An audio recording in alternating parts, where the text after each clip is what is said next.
खेड़ा में अखिल भारतीय मेघवंशी साल्वी समाज का महासम्मेलन संपन्न हुआ।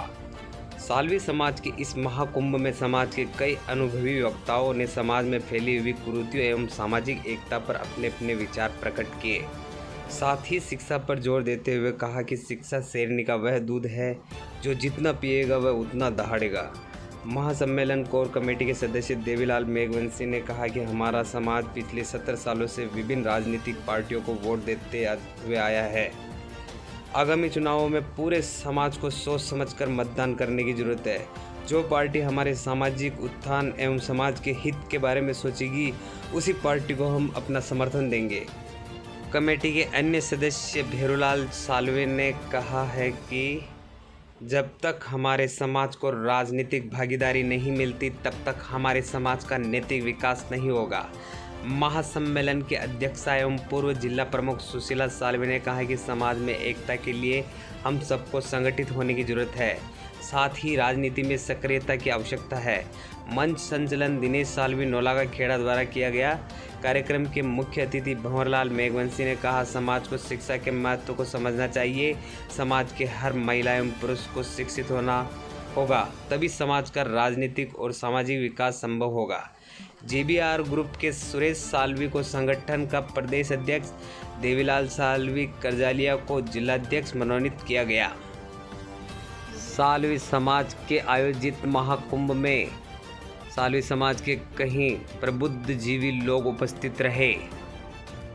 महिलाओं एवं बच्चों ने भी बढ़ चढ़कर भाग लिया। जिम्मेदारी बनती है कि सबको साथ लेके चले।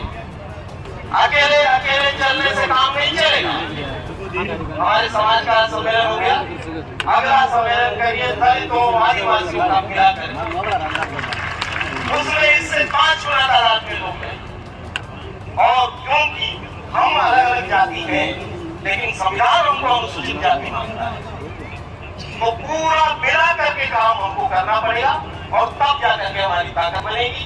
हम लोगों ने 1 महीने तक 50 जिलों की यात्राएं करी, अभी यात्रा करके 100 जनसभाएं करी और हमारे समाज का मतलब अनुसूचित जाति समाज का एक मैनिफेस्टो बनाया जो मेरे हाथ में है।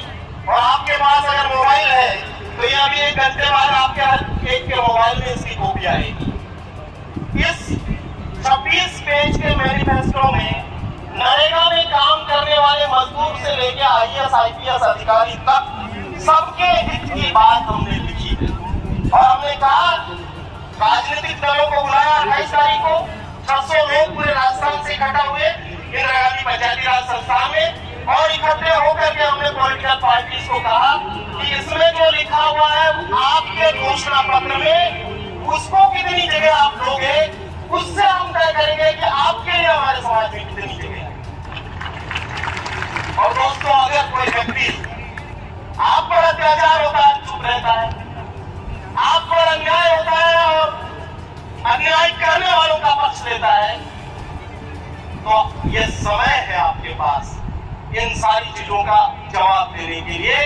ये चुनाव नहीं है, ये जवाब देने का समय है। तो अंदर जाकर के जब बटन दबाओ आप, तो याद रखो कि कौन आपका दोस्त है और कौन आपका दुश्मन है। दोस्तों और दुश्मनों की शिनाख्त करने की परिस्थिति जिस समाज में नहीं होती है उस समाज को लोग गुलाम बना देते हैं, तो वो हमको करना है।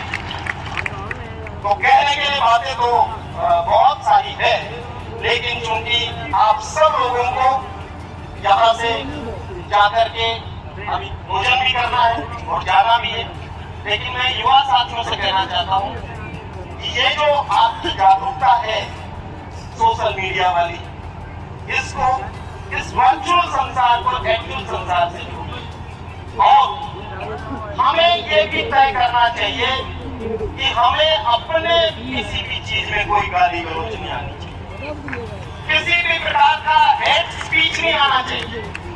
आपको कोई गाली देगा समाज को, तो मैं इस मंच से आपको जो वादा करके जा रहा हूँ वो जेल में होगा, उसको कोई नहीं बचा सकता। सरकार ये रहे, सरकार वो आ जाए, सरकार तीसरी आ जाए, भारत का संविधान यही रहेगा।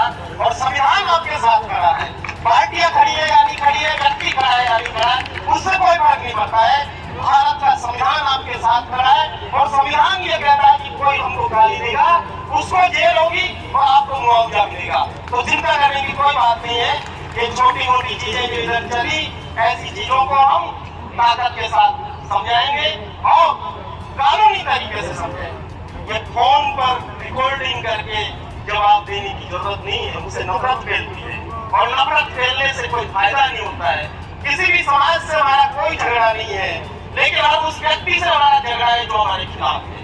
जो भी हमारे खिलाफ है हम उसके खिलाफ हमारा सीधा संबंध है और कोई लंबी जोड़ी बात। तो मित्रों, बहुत आप आए इतनी बड़ी संख्या में, मैं आप सबका बहुत आभार प्रकट करता हूँ। यहाँ जितने चेहरे दिख रहे हैं वो अलग अलग आंदोलनों में साथ रहे हैं। कोई सूर्या के आंदोलन में साथ थे, कोई सदैव के आंदोलन में साथ थे, कोई कहीं साथ थे। तो ऐसा तो है नहीं कि हमें परिचित नहीं है, हम एक दूसरे को जानते हैं और देखते हैं और सारी चीज करते हैं। सारा हमने किया है और हम करते रहेंगे एक साथ मिल करके।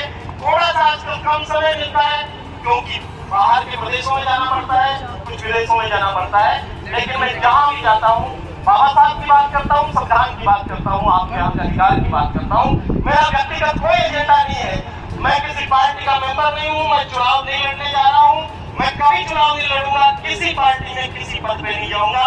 मेरा सबसे बड़ा पद आप है और आपके साथ है। मैं सत्ता के साथ नहीं, सत्य के साथ हूँ, राज के साथ नहीं, समाज के साथ हूँ। ये मैंने सदैव कहा, मैं आज फिर से आपके साथ कहना चाहता हूँ। हर समय आपके साथ, सड़क से लेकर संसद तक जहाँ भी लड़ना पड़ा आपके साथ लड़ेंगे, आपके सम्मान के लिए लड़ेंगे, स्वाभिमान के साथ लड़ेंगे, गरिमा के लिए लड़ेंगे और किसी पे कोई अन्याय अत्याचार नहीं होने दिया जाएगा। मैं फिर दोहराना चाहता हूँ, जो भी लोग किसी भी प्रकार की एप्लीकेशन लेकर के आए हैं, मैं यहाँ रुकूंगा 2-3 घंटे और यही बैठूंगा।